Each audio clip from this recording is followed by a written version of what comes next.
Hey everyone, so quite a few of you have asked, and now here I have the Epos Sportive Diver for review.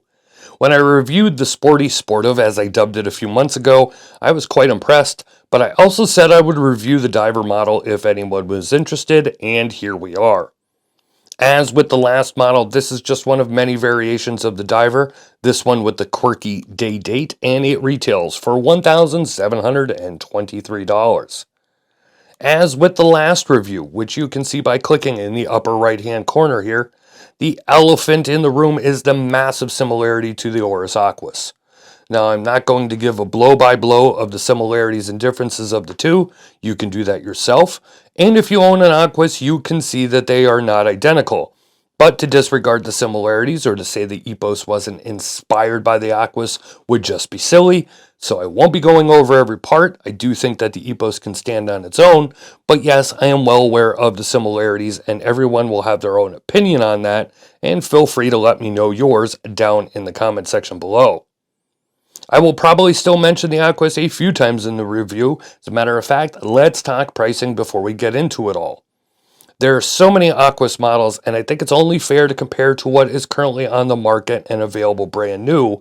So the closest would probably be the Aquas Date Relief, and that is 43.5 millimeters and has a relief bezel insert, much like this Sportive Diver, though that is in stainless steel versus matte ceramic, and is also available with either a rubber strap or steel bracelet. It is not available with the day date, but the Epos does have a date-only version. So you're looking at Oris at around $1,900 on rubber, and this Epos about $1,700 as I said, though the actual date-only version is a little over $1,500. Alright, with that all out of the way, I will throw up all the other specs here on the screen and get right into what I think of this diver. I initially thought this would be exactly the same size as the previous Sportive I reviewed, but this one is a little bigger at 43 millimeters, and I chose this day-date combo specifically because it is a little odd or quirky. You don't see many days placed at the 10-11 location, and I've already seen many comments on it on social media for or against it, but I actually like it. It really doesn't make a difference as far as functionality, but it is a very large day display. And like I said, it's different, and I like different sometimes.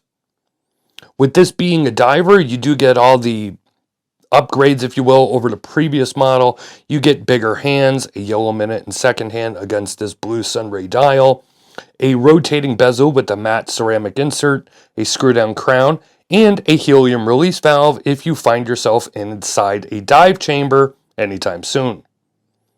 The case is extremely well finished, nice polished chamfers, and of course you have the lugs much like an Aquas, which means you can only wear this Epos strap, on an Epos strap or bracelet or go super custom from a strap maker. I'll talk more about this strap in a bit, but yeah, this is the design and as such, not really a watch for those that like to buy and wear a lot of different straps. The movement used is a fully decorated Sellita SW240 movement with the weekday indication. Beveled and polished rotor with the Côte de Genève visible through the see-through caseback, which is covered by a mineral crystal, which is the same on the Aquas as well.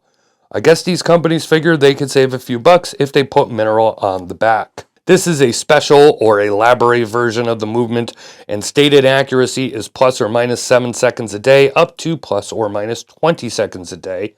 And this example has been right around the plus 6 seconds a day over a week, so slightly better than stated accuracy, and the movement is not too bad to look at, though I do prefer a solid caseback. And interestingly enough, the date-only version of the Sportive Diver uses an ETA 2824 movement and has a solid stamped caseback. Now, as usual, there are a few things I really like and a few things I don't. I could do without the helium release valve. It doesn't bother me, but it just isn't needed. And I guess, these days, anything over 300 meters, it needs to have an HRV on the watch. But it just is what it is. I don't care for it.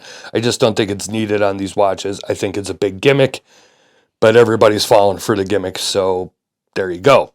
The bezel action on this watch is very crisp and it turns easily and would probably turn just as good with gloves on as well. but it doesn't have any play and it locks right in where you put it.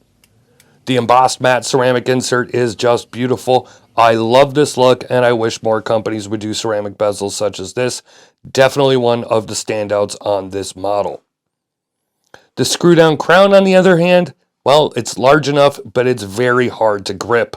There is some grip on the lower half of the crown, but then they went and did a smooth and polished top half, which makes it difficult to use.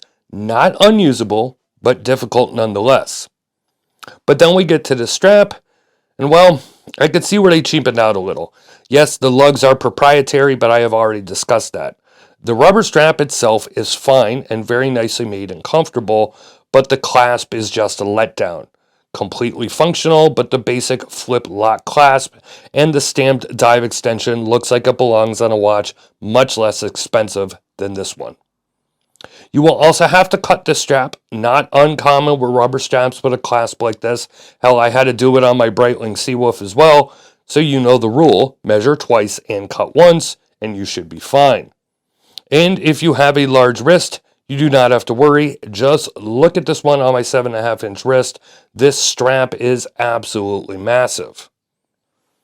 If you are somebody that likes to flip watches or just sell some of your collection from time to time though, with a proprietary strap system and a strap you have to cut, it means you limit potential buyers, or someone will have to order a new strap from Epos, which I imagine won't exactly be cheap. If any of this is the case, you might want to opt for the bracelet instead. Now, on a brighter note, pun intended, the lume is absolutely fantastic. Bright and long lasting. I tested it over 7 hours and could still see the time in the dark, with the lume still faintly glowing. And it is a beautiful blue hue. So yeah, there's going to be a lot of comparisons from others with the Aquas, and at least here in the States, Epos is not exactly a well-known brand, and that is just due to lack of marketing, which it seems to be attempting to correct. The strap, or more specifically clasp issues aside, and the lack of a grip on the crown, I really like this piece, especially that beautiful dial and that bezel insert, and the watch feels good against the wrist, and at least for me, is more attractive than some of the Aquas models. Of course, your opinion may differ, so let me hear from you down in the comment section below, or just leave a comment letting me know what you think of this review. Either way, I want to hear from you. All links are in the description, including to a written review on watchreport.com. Please be sure to like, share with everyone you know, and subscribe and hit the notification bell. This is Don from Watch Report. Thanks for watching, and I'll see you next time.